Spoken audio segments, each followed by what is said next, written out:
Vy vlastne máte aký pohľad na tučných ľudí? Tak nie niekto môže mať cukrovku. Ale to sú také výhovorky.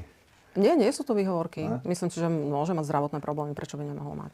Keby napríklad máte zamestnať štátneho tajomníka na ministerstvo a neviete o nich nič, absolútne, a jeden je tučný a jeden je chudý, a viete iba, jak vyzerajú, tak ktorého zamestnáte? Neviem, podľa výzoru som nikdy nevyberala ľudí. Kedy ste museli?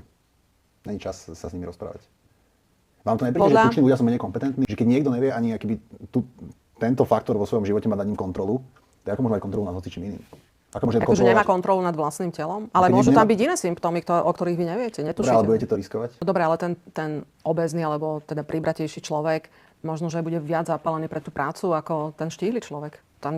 Ako pre mňa toto nie je nejaké meradlo úspechu. A keby tam bol ešte jeden a ten bol čierny?